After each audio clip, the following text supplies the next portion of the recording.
Ganda umaga po sa bawat isa. Salamat po sa Panginoon sa umaga po na ito. Awitan po natin ang Panginoon. Give thanks. Give thanks with a grateful heart.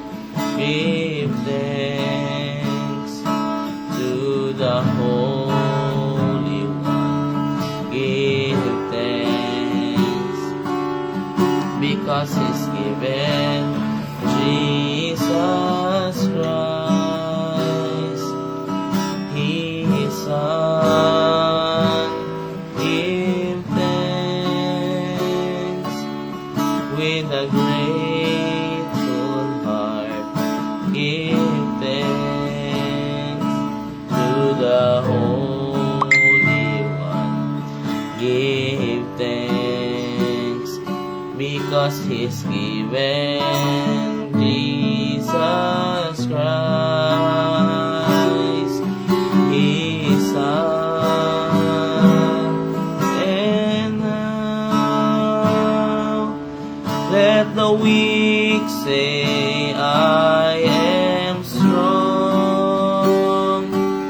Let the poor say, I am rich, because of what the Lord has done for us. And now let the weak say, I am strong. Let the poor say, I am rich, because of what the Lord has done for us.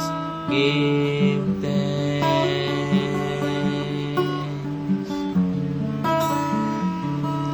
We give thanks to you, Lord. Salamat po sa inyo, Panginoon. Tulad ng sabi sa inyong mga salita, na titiyak ng inyong mga lingkod na ipagpapatuloy ninyo ang mabuting bagay na ginawa po ninyo, sinimulan ninyo sa amin, hanggang sa muling pagbabalik ng aming Panginoong Yesus, Ama. Salamat po sa inyo sa umaga po na ito. Buhay ng bawat isa ay patunay ng inyo pong pag-ibig, ng inyo pong biyaya. Ang awa po ninyo na sumasagana sa amin, nagiging dahilan kung bakit kami ay lalong nagagamit sa inyo pong gawain, lalo namin kayo nakikilala. Salamat po sa inyo. Samahan niyo po kami, tulungan niyo po kami, guide niyo po kami sa pag-aaral po namin ng inyong mga salita. Pagpalain niyo po ang bawat isa, Panginoon. Tunupuin namin kayo sa pangalan ni Jesus. Amen. Praise the Lord.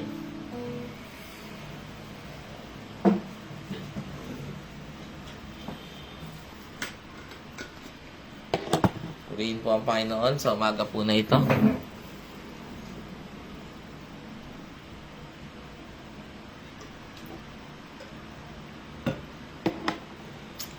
Salamat po sa Panginoon sa pribilehiyo po na magamit po ng Panginoon sa kanyang gawain. Tayo po ngayon ay mag-aaral ng salita ng Diyos. Ano para sa atin yung kahalagahan ng muling pagkabuhay ng atin pong Panginoon? The implication of the resurrection of our Lord Jesus Christ. Bakit ito mahalaga at bakit po ito dapat nating wag kakalimutan, kundi maging basis ng atin pong tibay sa pananampalataya. Gaya nga sabi ng Roma chapter 10, kung ipapahayag natin ng Panginoong Yesus ay Panginoon at muli siyang binuhay ng Diyos, no? Maliligtas tayo. So, hindi siya pwedeng, ilayo sa pananampalataya ng isang tao. In fact, dapat pagka tayo ay nag-evangelize, kasama yung resurrection story, hindi lang yung cross. Dahil, una, ang muling pagkabuhay ng Panginoon ay naging patunay ng kanyang pagiging anak ng Diyos. Dito po tayo sa Roma chapter 1, verse 2 to 4. That the resurrection is the proof that He is the Son of God.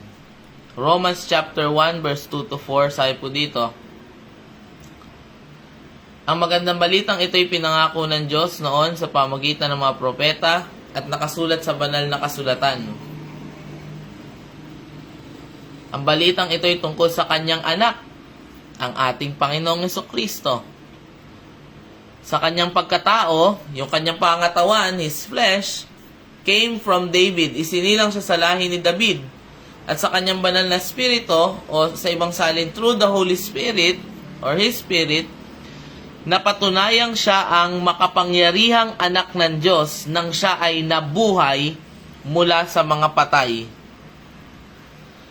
Napatunayan na si Jesus ay Diyos nung muli siyang nabuhay sa mga patay. Bakit? Dahil sabi po ng Psalms chapter 16 verse 10, hindi nyo hahayaan ng inyong lingkod ay mabulok o manatili sa Sheol. Sabi, for you will not abandon my soul to Sheol or let your Holy One see corruption. Okay? So, napatunayan na siya ay anak ng Diyos. Kailangan maintindihan natin, Jesus is not the first person to claim divinity. Yung pagiging Diyos, hindi lang si Jesus yung nag-claim. Even sa Bible, makikita natin yung mga wicked kings, yung mga hari po na masasama. No? Kahit si Herodes siya daw ang Diyos. Pero nung namatay si Herodes, hindi na siya muling nabuhay. Every religion, there is only one grave that you will see. That you will not see the bones. No? Isa lang yung lahat ng relihiyon, meron silang tinitingalang leader, mga tinitingalang mga tao, mga sinasamba nilang mga tao. Lahat sila namatay. Pero pagka tinignan nyo sa kanila pong libingan, nandun pa rin sila. Ngunit ang ating Panginoong Hesus, napatunayan na siya po ang anak ng Diyos nung siya po ay muling nabuhay sa mga patay. Grabe kapangyarihan ipinakita ng Panginoon para bumuhay ng patay. No? The resurrection validated that Jesus Christ is truly the Son of God. Kailangan din natin maintindihan, napakahalaga ng resurrection. Bakit? Dahil yung muling nabuhay ang Panginoon, the resurrection is the start of Christianity. Yes, tinubos tayo sa krus, pero nagsimula yung atin pong pananampalataya nung nabuhay siyang muli. Kasi nung namatay sa krus ang Panginoon, nangalat na yung kanyang mga alagad. Pero nung nabuhay siya muli, nabuo yung kanilang pananampalataya. Nagsimula na sila magtipon uli. Napakahalaga nitong katotohanan na ito. Bakit? Ito magiging tibay natin sa harap ng gawa ng kaaway. Ito magiging tibay natin sa buhay. Na ang Panginoon, na aking sinasamba, ay oo, namatay. Ngunit hindi siya patay. Siya ay muling nabuhay.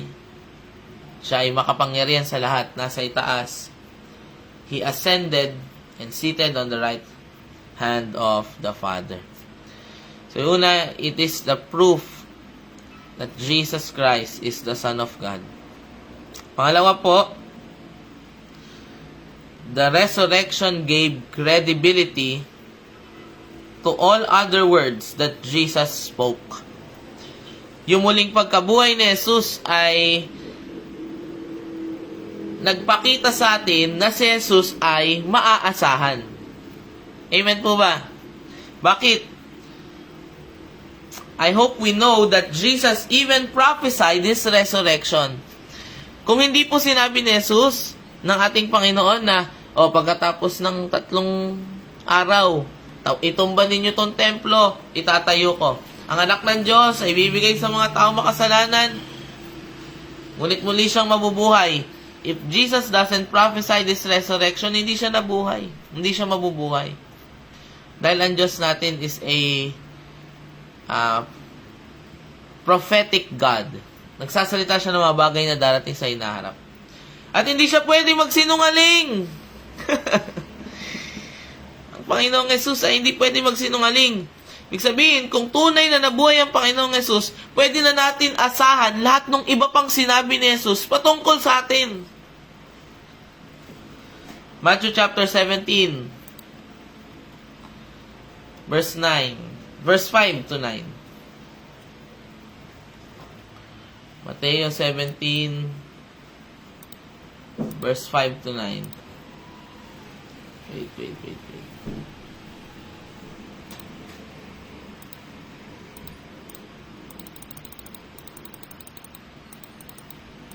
Yan. Sabi po dito sa verse 5, habang nagsasalita pa si Pedro, nabalot sila na nakakasilaw na ulap at may tinig silang narinig mula sa ulap na nagsasabing, ito ang minamahal kong anak na lubos kong kinalulugdan, pakinggan nyo siya. Hear ye him. Amen. Pakinggan nyo siya. Nang marinig yun ng mga tagasunod, nagpatira pa sila sa takot. Pero nilapitan sila ni Jesus at tinapik. Sinabi niya, tumayo kayo, huwag kayong matakot. Pagtingin nila, wala na silang ibang nakita kundi si Jesus na lang. So nawala na yung kasama ng Panginoon si Moises sa Elias. Verse 9. Nang pababa na sila sa bundok, sinabihan sila ni Jesus, huwag ninyong sasabihin kahit kanino ang inyong nakita hanggat ang anak ng tao ay hindi pa muling nabubuhay. Dito natin makikita, wag muna ninyong sabihin na ako talaga yung anak ng Diyos hanggat hindi pa ako nabubuhay. Wag mo na kayo hahayo hanggat hindi pa ako nabubuhay. Napakahalaga nung muling pagkabuhay ng Panginoon.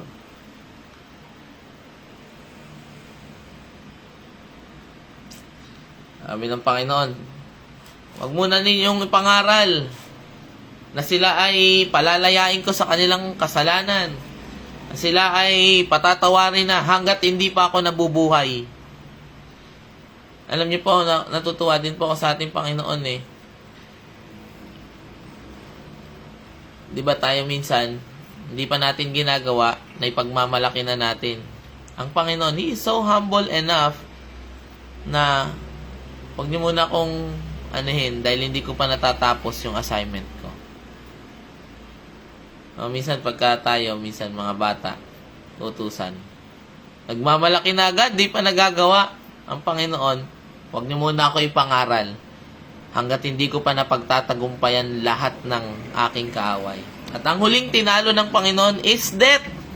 O death, where is your sting? If the resurrection don't happen, our evangelism is useless. Wala saysay. Yung atin pong pangangaral o paghayo.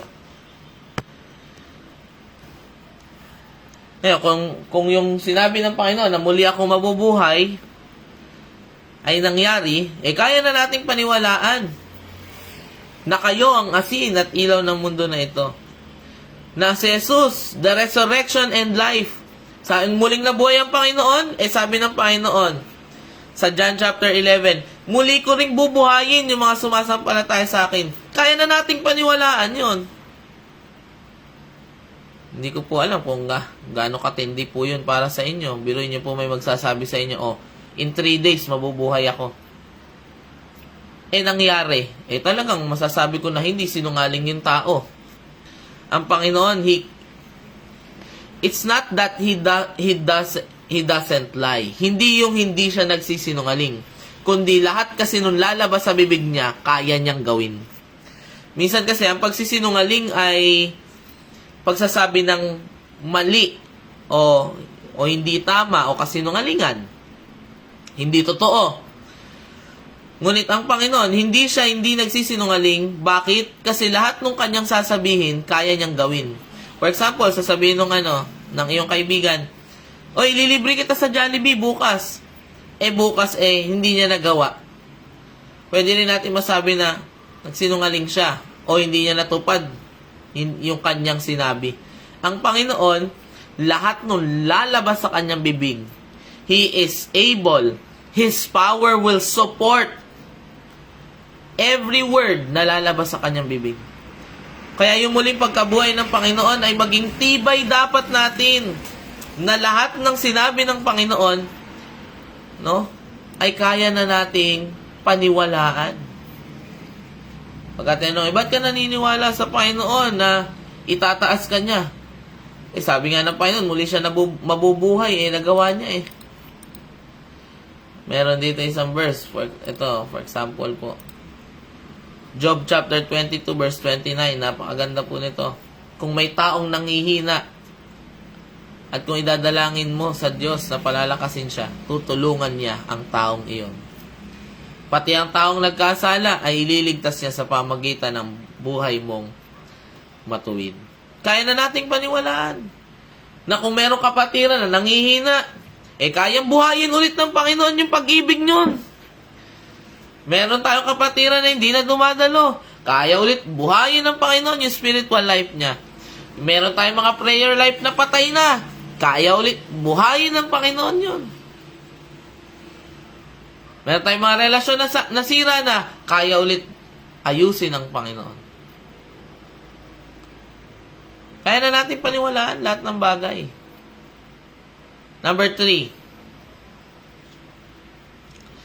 At isa pa po pala, pagka dumarating yung mga doubts, yung fear, remember the resurrection. Tutugunin kaya talaga ako ng Panginoon? Oo, tutugunin ka ng Panginoon. Kaya talaga ng Panginoon? Oo, kaya talaga ng Panginoon. His power is enough to raise a dead person. The dead Messiah can be raised by His power. Lahat ng problema mo, He can raise. Lahat ng namatay sa buhay mo, He can resurrect. Sabi ng Revelation, "Behold, I make all things new." Kung meron nga siyang kapangyarihang baguhin ang lahat ng bagay, yung buhay pa ba natin, di kayang baguhin ng Panginoon? Yung lahat ng bagay, kaya daw baguhin ng Panginoon ikaw lang. Kayang-kaya ka ng Panginoon. Is there anything too hard for me? Number 3, the central theme of the gospel of salvation is the resurrection. 1 Corinthians chapter 15 verse 17.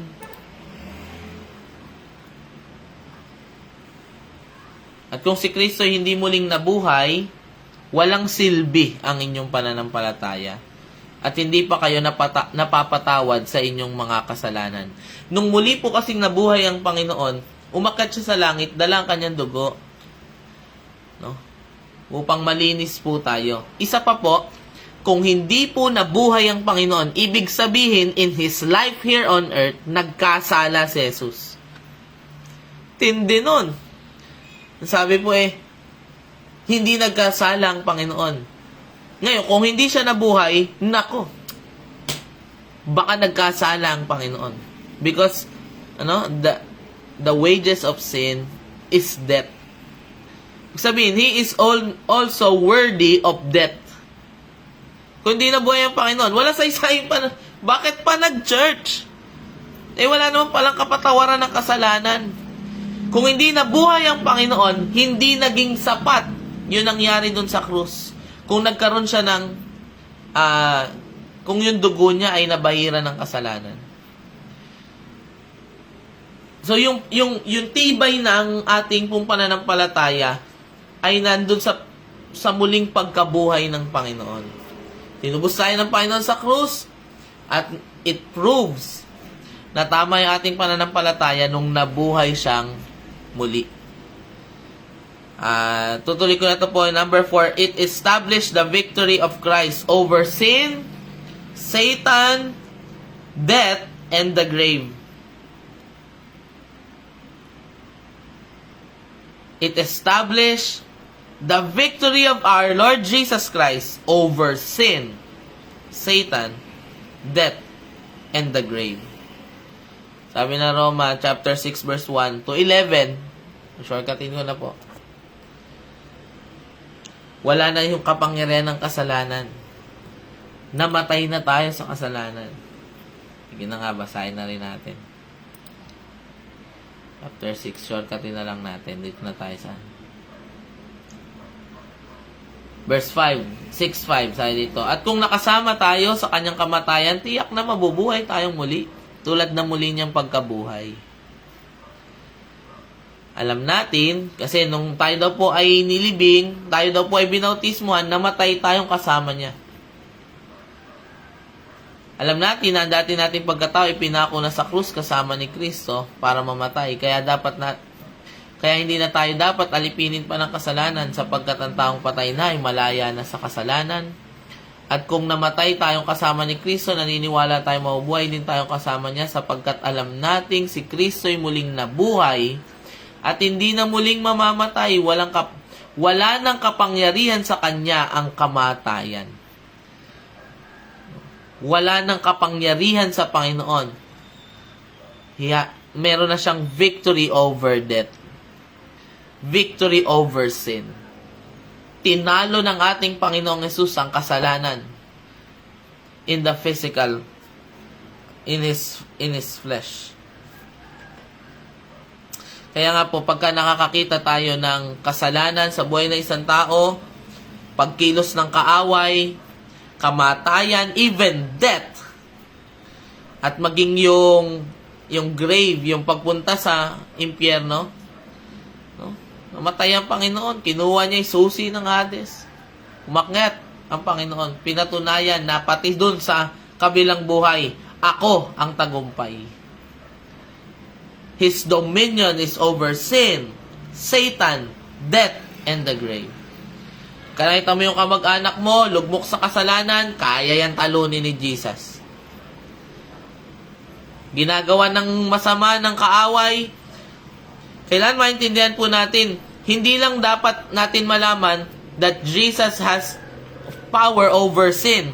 Kasi ang Panginoong Hesus, He is a sinless God or person. Pero nakakagawa ang kaaway sa kanila, sa daan nila, kaya hindi siya nahadlangan ng kaaway. Bakit? His victory is over Satan also. Not only sin, but over Satan. And over death. Tinalo ng Panginoon ang kapangyarihan ng kamatayan. Hallelujah! Our God is a powerful God. Number 5, at dito na tayo matatapos po. The resurrection allowed them who believe in Jesus to be partaker of His life and victory. Binigyan tayo ng karapatan na makabahagi sa kung ano man yung ginawa ng Panginoon. Muling nabuhay ang Panginoon. Totoo, ginawa ito ng Panginoon hindi para sa kanyang sarili, kundi para sa atin. Ilan, matandaan natin, lahat ng karangalan na meron na ibinigay ang Panginoon bago pa siya muling nabuhay, ay meron na siya. Ano sabi ng Panginoon sa John chapter 17? Sabi ni Jesus, Ama, ibalik, parangalan niyo ako. Nung kalwalhati ang meron ako bago pa itatag ang mundo. Bago pa likayin ang mundo. Ibig sabihin, yung pagiging matuwid, makapangyarihan, matagal na niya yung meron na siya. Kaya lang, bakit siya bumalik ulit? Ay para tayo na mga sumasampalataya sa Kanya no, ay maipasa sa atin. Naalala niyo po ba, sabi ng 2 Corinthians 5:20, 21 ba? 2 Corinthians 5:21.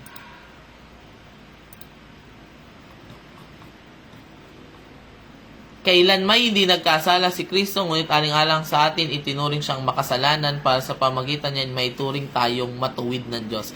Lahat ng ginawa ng Panginoong Yesus, nung siya ay nabubuhay, hindi niya ginawa para sa kanyang sarili. Ginawa niya yon para sa atin. Ibig sabihin, nung muli siyang nabuhay, muli din tayong nabuhay. Nung namatay siya sa krus, namatay din tayo sa krus. Nung namuhay siya ng walang kasalanan, no, ibibigay ito sa atin. Parang ganito po yan Meron kang PhD, graduate ka ng college, doctorate degree. No? Ngayon, ang gagawin mo, bumalik ang Panginoon sa elementary. At gumawa ng kontrata na mag-elementary ulit ako para kay Limuel, para kay Kuya Ram, para dito sa mga sumasampalataya sa akin. Mabubuhay ako sa mundo, hindi para sa akin, kundi para sa kanila na sumasampalataya sa akin.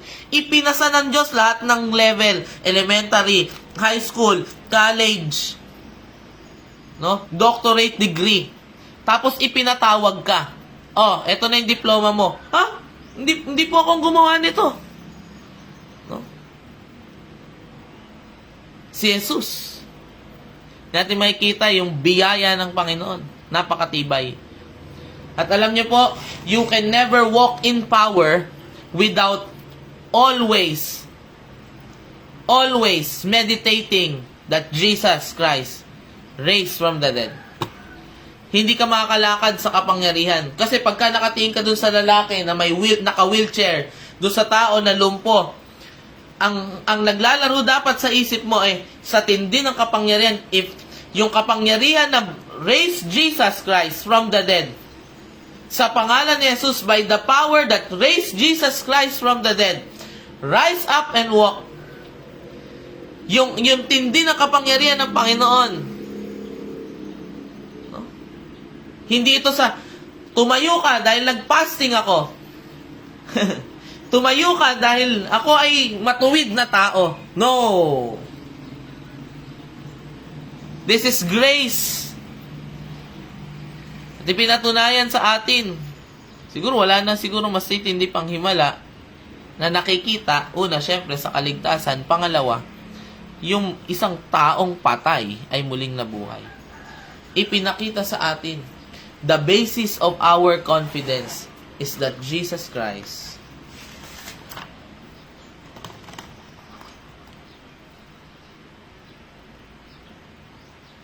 is raised from the dead. Kaya tayo matibay. Kaya tayo ngayon nagpapatuloy sa Panginoon. Dahil ang Panginoong Yesus ay hindi bumigo sa Kanya pong mga pangako. Pagpalain po ng Panginoon ng bawat isa ngayong umaga. Salamat sa Panginoon.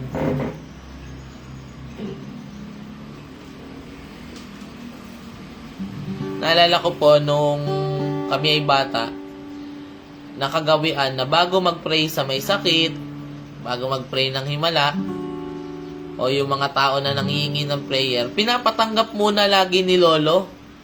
Tanggapin mo muna ang Panginoon. Bakit?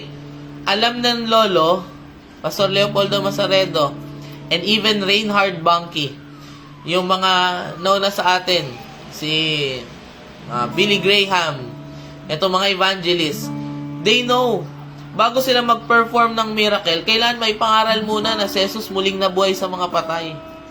Kasi yung kapangyarihan na bumuhay sa Panginoong Jesus, yun din yung kapangyarihan gagamitin natin para makagawa tayo ng himala. And because of that because of the Holy Spirit, wala na talagang imposible sa isang taong nananampalataya sa Panginoon. Tanggapin mo na ang Panginoon, tapos ipagpe-pray yung may sakit. At para patunayan yung muling pagkabuhay ng Panginoon, pagagalingin ng Diyos yung may sakit. Kaya wala makakakuha ng credit na, ako nagpagaling dyan. Hindi.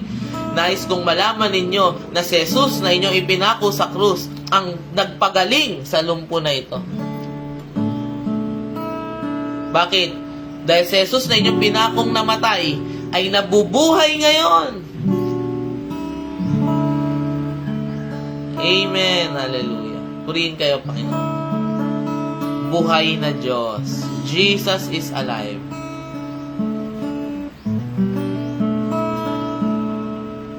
Salamat sa inyo, Panginoon, sa araw na ito, Panginoon. Patuloy niyo pong samahan ng bawat isa.